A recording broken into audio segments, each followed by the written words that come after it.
नमस्कार, मैं नवीन सिंह। मैं Agri Plastic India private limited company में एग्रोनॉमिस्ट हूँ। ये फार्मर कुमार जी केमपट्टी नियर अनीकल, इनका पॉली हाउस 1 एकड़ एरिया का पॉली हाउस है। डच रोज की फार्मिंग की हुई है। तो फर्स्ट हम लोगों को पॉली हाउस बनाने से पहले हम लोगों को जिस जगह पे पॉली हाउस बनाना है उसका सॉयल टेस्ट, वाटर टेस्ट ये होना चाहिए। सॉयल वाटर टेस्टिंग में क्या देखना चाहिए कि हम लोगों को मतलब सॉयल का पीएच क्या है। पीएच एक्चुअली नॉर्मल 6.5 होना चाहिए। ईसी 0.2 से 0.8 होना चाहिए। और nitrogen, phosphorus, potash, TDS, calcium, magnesium, micronutrient ये सब टेस्टिंग रिपोर्ट में होना चाहिए। सेम यही चीज़ वाटर के टेस्टिंग रिपोर्ट में होना चाहिए। ये सब चीज़ बेटर होने के बाद हम लोगों को पॉली हाउस उस जगह पे फैब्रिकेट करवाना चाहिए, बनवाना चाहिए। अब पॉली हाउस हमारा बन जाता है तो जिसे यहाँ पे देख रहे हैं कि आप 1 एकड़ में करीब इन्होंने डच रोज लगाया हुआ है। तो डच रोज की लाइफ जो होती है वो 4 से 5 साल होती है। तो उसके लिए हम लोगों को फर्स्ट ये करना चाहिए कि सॉइल की जो कल्टीवेशन है या जुताई है उसको करीब 1.5 से 2 फीट तक डीप होनी चाहिए। डीप जुताई होने के बाद लेवल कर दें। लेवल के बाद हम लोगों को अब आता है कि हम लोग सॉइल सॉलराइजेशन या सॉइल फ्यूमिगेशन की बात आती है।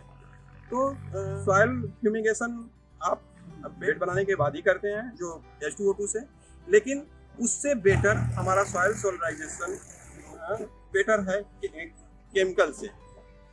ये प्रोसेस हम लोग समर टाइम में करते हैं, अप्रैल मई महीनों में जब टेम्परेचर हाई होता है। उसके लिए प्रोडक्ट है क्लियर सीड 30 माइक्रोन का जो हम लोग यूज करते हैं। तो जब लैंड का लेवल हो गया, इसमें हम लोगों को इससे यह है कि हम लोग FIM भी स्प्रेड कर दें क्योंकि उसका भी सॉइल सॉलराइजेशन हो जाए। सॉइल बाउंड डिजीज में जैसे बैक्टीरियल, निमेटोड्स, फंगल डिजीज ये सब आते हैं तो ये सब हमारे खत्म हो जाएंगे। अब सॉइल सॉलराइजेशन का प्रोसेस क्या है, हमारा ज़मीन पे लेवल हो गया। इरिगेशन के लिए हम लोग ऐसे लाइटरल नॉर्मल फैला दें और क्लियर सीट से 30 माइक्रोन क्लियर सीट से पूरा कवर कर दें और पूरा एयर टाइट कर दें। उसके बाद हम लोग 2 से 3 दिन पे एक बार पूरे प्लॉट को इरिगेट करते रहें। जब वाटर का इवापोरेशन होगा और क्लियर प्लास्टिक है उससे टेम्परेचर इंक्रीज होगा, वाटर का इवापोरेशन होगा, वो वाटर हीट होगा और सॉयल हीट होगी, तो जितना हमारे फंगल, बैक्टीरियल या निमेटोड सब डिजीज है वो खत्म हो जाएंगे। उसके बाद अब हम लोग सेकेंड प्रोसेस लेते हैं बेड बनाने का। बेड बनाने में जैसे आप यहाँ पे देख रहे हैं कि इन्होंने पोल को सेंटर में ले लिया है। हम प्रॉपर क्या होता है कि पोल से हम लोग 20 सेंटीमीटर छोड़ के 90 सेंटीमीटर बेड और 60 सेंटीमीटर पाथवे, ऐसे करके जो 8 मीटर का स्पेन है तो 5 बेड 5 पाथवे होता है। बेड की हाइट एटलीस्ट हम लोगों को 1.5 फीट रखनी चाहिए क्योंकि 5 ईयर की क्रॉप है और एक लेवल में हो, ऐसा नहीं कि बीच में डाउन हो, बीच में ऐसा आर्च जैसा हो कि अगर वो एक्सेस वाटर हो रहा है तो नीचे आ जाए, पाथवे में आ जाए। इसके बाद हम लोग ड्रिप सिलेक्शन में जैसे रोज का प्लांटेशन जो है वो हम लोग 15 से 18 सेंटीमीटर के स्पेसिंग पे करते हैं। प्लांट टू प्लांट 15 से 18 सेंटीमीटर होता है, रो टू रो 40 सेंटीमीटर होता है। तो उसमें आपको ड्रिप सिलेक्शन जो करना है वो 20 सेंटीमीटर स्पेसिंग का भी कर सकते हैं और 30 का भी कर सकते हैं। लेकिन उससे स्पेसिंग तो एक स्पेसिंग एक अच्छी चीज़ है कि 20 और 30 दोनों बेटर है, लेकिन LPS जो है, जो ड्रिप पर हावर लीटर जो पानी LPS ड्रिप से जो पानी निकल रहा है वो पर डी पर 1 LPS से ज़्यादा नहीं होना चाहिए। उससे क्या होता है, अगर ज़्यादा आप 2 LPS या 3 LPS का देते हैं तो वो पानी क्या है नीचे चला जाता है। हमको क्या इरिगेट करना है कि टॉप पे इरिगेट करना है, तो जितना कम LPS का रहता है उतना स्प्रेड होता है। तो स्प्रेड हमको टॉप को वाइड रूट इरिगेट करना है, इसके लिए हमको 1 LPS का ड्रिप मस्ट है। अब हम लोग प्लांट का सिलेक्शन करते हैं, कैसा प्लांट चाहिए। डच रोज में 2 टाइप के प्लांट आते हैं, जैसे एक आपका आई बडिंग है, दूसरा ग्राफ्टिंग है। हमारे यहाँ ग्राफ्टिंग प्लांट बहुत बेटर क्वालिटी के नहीं मिल पाते हैं और उनके कास्ट भी हाई होते हैं, तो मोस्टली फार्मर लोग आई बडिंग का लगाते हैं। आई बडिंग देखते हैं जैसे कि ये प्लांट का है, ये रोजा इंडिका या मल्टीफोरा जो मदर प्लांट है जंगली, और यहाँ जिस वैरायटी का रोज लेना है, जिस वैरायटी का डच रोज लगाना है उसको आई बडिंग किया हुआ ये प्लास्टिक से बांध दिया गया है। इसको भी आपको 40 से 50 दिन के बाद ओपन कर देना चाहिए। तो ये आई बडिंग प्लांट है, इसकी प्लांट वैल्यू ग्राफ्टिंग से 50% कम होती है। तो और फ़र्क इतना होता है कि ये जो ग्राफ्टिंग का प्लांट है वो आपको प्रोडक्शन 3 महीने में दे देता है, आना चालू हो जाता है। इसमें 1 महीना एक्स्ट्रा लगता है क्योंकि वो प्लांट 3-4 महीने के रेडी हुए होते हैं, ये 1 से 1.5 महीने में रेडी किया जाता है। तो अच्छी वैरायटी का अच्छा हेल्दी प्लांट आप सेलेक्ट करें। तो ये प्लांट सेलेक्ट करने का तरीका है। अब इसके बाद हम लोग प्लांटेशन करते हैं। 15 प्लांट टू प्लांट 15 या 18 सेंटीमीटर रखते हैं। इस प्रैक्टिस से हमारे 1 एकड़ में 30,000 प्लांट लगते हैं और ये करीब एवरेज 7.5 प्लांट पर स्क्वायर मीटर हो जाता है। तो 7.5 प्लांट पर स्क्वायर मीटर के हिसाब से आप कैलकुलेट करके 4,000 स्क्वायर मीटर में करीब 30,000 प्लांट लगते हैं।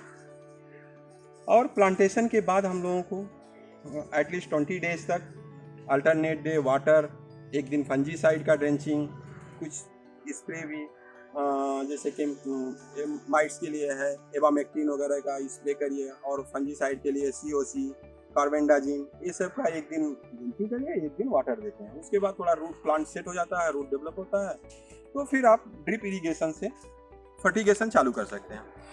फर्टिगेशन में क्या ध्यान देना चाहिए कि जैसे नॉर्मली फार्मर को किसी मालूम नहीं है, लोग आते हैं, कोई बहुत लोग बोलते हैं कि भाई 2 kg आज 19 दे दो, 2 kg 1261 दे दो, कल पोटाश दे देना, उसके नेक्स्ट डे कैल्शियम नाइट्रेट दे देना, मैग्नीशियम। ऐसा नहीं है। प्रॉपर जो एक रेसिपी है NP, nitrogen, phosphorus, calcium, magnesium, एक रेशियो होता है।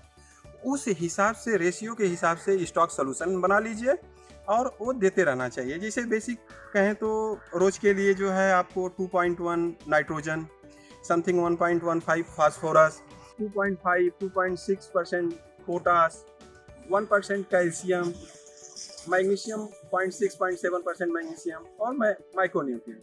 तो ये सब हम लोग प्रॉपर एक वे में देंगे तो हमारे जो प्लांट के हैं उनका प्लांट हेल्दी रहेगा, प्रोडक्शन भी बेटर आएगा।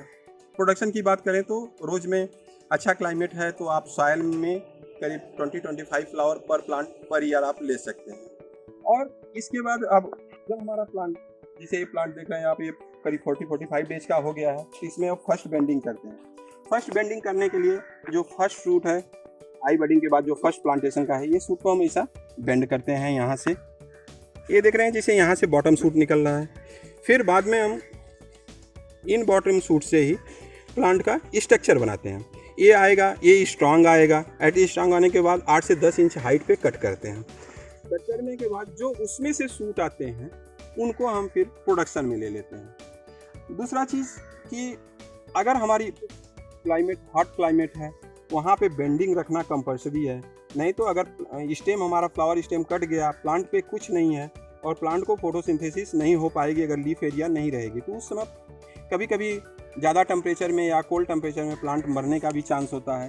तो और कुछ जगहों पे जहाँ क्लाइमेटिक कंडीशन नियर होसूर, ये सब बेल्टों में प्लांट बेटर है, तो ये लोग बेंडिंग नहीं रखते हैं, क्योंकि इसमें बेंडिंग रखने को, बेंडिंग मेंटेन करने के लिए मतलब स्प्रे वगैरह थोड़ी कंपेयर उससे ज़्यादा लगता है, क्योंकि माइट्स, थीव्स एक कंटिन्यू उसको लाइफ साइकिल यहाँ मिल जाती है।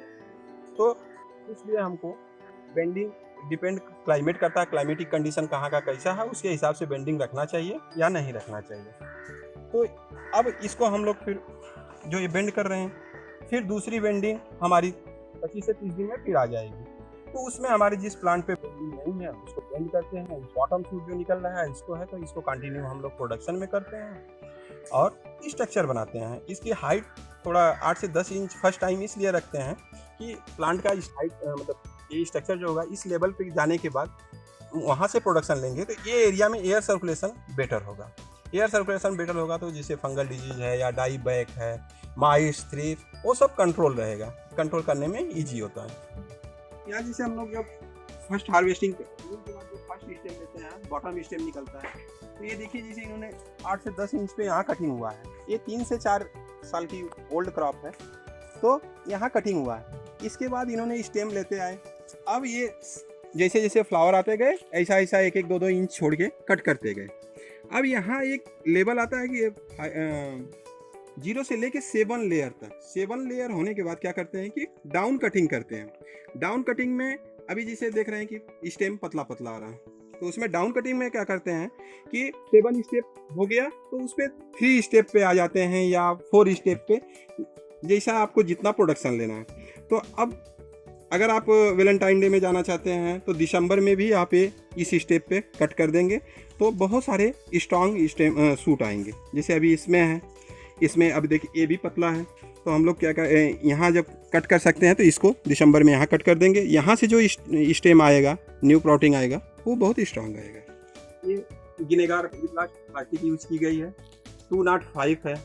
इसमें आपका लाइट ट्रांसमिशन 88% है, लाइट डिफ्यूजन 60% है और एंटी सल्फर है 1500 ppm तक। जो इसमें रोज में पाउडरी मिल्ड्यू का प्रॉब्लम ज़्यादा होता है, जब लोग सल्फर यूज करते हैं तो उससे प्लास्टिक डैमेज होती है। तो ये 1500 ppm तक, 1500 ppm एंटी सल्फर प्लास्टिक में प्रॉपर्टी है। सबसे बेस्ट ये है कि ये यूवी ब्लॉकिंग है। यूवी ब्लॉकिंग प्रॉपर्टीज होने से mites, thrips, aphids, white fly in सबों को दिखाई नहीं देता, तो हमारे प्लांट को कम डैमेज करते हैं। और दूसरा सबसे बेनिफिशियल ये है कि देख रहे हैं आप, अभी भी टेम्परेचर डाउन होने के बाद ये जो बड है, बड के जो फर्स्ट पेटल हैं ये कितना रेड है। अगर ये यूवी ब्लॉकिंग प्रॉपर्टीज नहीं होता है तो ये ब्लैकिश हो जाते हैं, जिससे आपका मार्केट वैल्यू कम हो जाता है। तो इसके लिए ये एग्रीप्लास्ट 205 ये प्लास्टिक आप रोज के लिए सबसे बेस्ट है, यूज करना चाहिए। ये बड नेट, एग्रीप्लास्ट का प्रोडक्ट बड नेट भी आता है। बड नेट यूज करने से एक देख रहे हैं जैसे बड का शेप ये अच्छा है, ऐसा अच्छा शेप आ रहा है। और ये जो बड का है ये लेंथ टाइप में आ रहा है। अगर आप बड नेट नहीं यूज करते हैं तो ये राउंड शेप में हो जाता है, जो इतनी अच्छी प्राइस नहीं मिलती है। सबसे बेनिफिट तो ये है कि अगर आप बड नेट यूज कर रहे हैं, अगर कैटरपिलर इस पे एक्स देती है तो भी आप मतलब ये फ्लावर डैमेज नहीं होता है। तो एक तो डिजीज से भी बचाता है और बड शेप भी, जिसके कारण आपका मार्केट वैल्यू अच्छी मिलती है। रोज को आप मेंटेन करते रहिए तो ये 7 से 8 साल भी इसको हम लोग मैनेज कर सकते हैं। और अच्छा फर्टिलाइजर, अच्छा पेस्टिसाइड, अच्छी देख रेख करते हैं तो इसका प्रोडक्शन आप 20 से 25 फ्लावर पर प्लांट ले सकते हैं, जो कि आपको करीब 1 एकड़ में 30,000 प्लांट है। तो अगर 25 का भी एवरेज जोड़ें तो साल में हमको करीब 7.5 लाख फ्लावर मिलता है। 7.5 lakh flower, average flower price 350 to 4 rupees आ जाता है इंडिया प्राइस। और अगर आप एक्सपोर्ट करते हैं तो उसमें तो बहुत बेटर प्राइस आपको मिलती है। तो इंडिया प्राइस से भी आपको कैलकुलेशन करें, अगर हमारा 4 रुपीज़ एवरेज आता है और 7.5 लाख फ्लावर है तो करीब 30 लाख का सेल होता है। 1 एकड़ पॉली हाउस को मेंटेन करने के लिए जैसे लेबर एक्सपेंसेस है, लेबर करीब 4 से 5 लेबर चाहिए, फर्टिलाइजर, पेस्टिसाइड, ये सब का देखा जाए running cost, fertiliser, packing cost, तो आपको 50 to 60,000 पर मंथ एक्सपेंस है। अगर 30 लाख आपका पूरा 1 एकड़ का सेल हो रहा है 30 लाख रुपीज़ का, और 6 से 7 लाख रुपया खर्चा हो रहा है, तो भी आप ईयरली 23 लाख रुपये सेव कर सकते हैं। Thank you. Connect with us on Facebook, Instagram, Twitter and subscribe the YouTube channel of Agriplast Tech India Private Limited and press the bell icon to get notification when we upload a new video.